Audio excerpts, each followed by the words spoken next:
SNX Marathi, Siddheshwar news express, सत्यासाठी SNX सोबत. साहित्य सम्राट बहुउद्देशीय सामाजिक संस्था सोलापूर तसेच बहुजन रयत परिषद यांच्या संयुक्त विद्यमाने साहित्यरत्न लोकशाहीर डॉक्टर अण्णाभाऊ साठे यांची जयंती उत्साहपूर्ण वातावरणात साजरी करण्यात आली.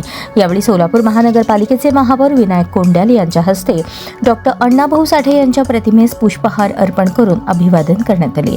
कार्यक्रमास उपमहापौर ज्ञानेश्वरी देवकर, महिला व बालकल्याण समिती सभापती निर्मला जंगम, शहराध्यक्ष तथा नगरसेविका रोहिणी तडवळकर, नगरसेविका श्रीदेवी फुलारी, कल्पना कदम, नगरसेवक विनोद भोसले, समाधान आवळे, सुरेश पाटोळे, मधुसूदन जंगम, नागेश खरात, विशाल माने, मध्यवर्ती अध्यक्ष साक्षात लोखंडे, ॲडव्होकेट शैलेश पोटफोडे, श्रीकांत बोराडे, राजू क्षीरसागर, लखन गायकवाड यांच्यासह विविध सामाजिक संघटनांचे पदाधिकारी, कार्यकर्ते आणि नागरिक उपस्थित होते. या कार्यक्रमाचे संस्थापक अभिषेक खंदारे आणि राजू मिश्रे हे होते.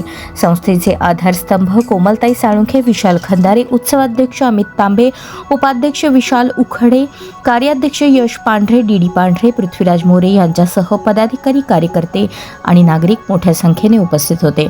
साहित्यरत्न डॉक्टर अण्णाभाऊ साठे यांच्या विचारांना अभिवादन करत सामाजिक समतेचा आणि परिवर्तनाचा संदेश देणारा हा कार्यक्रम उत्साहपूर्ण व प्रेरणादायी वातावरणात संपन्न झाला.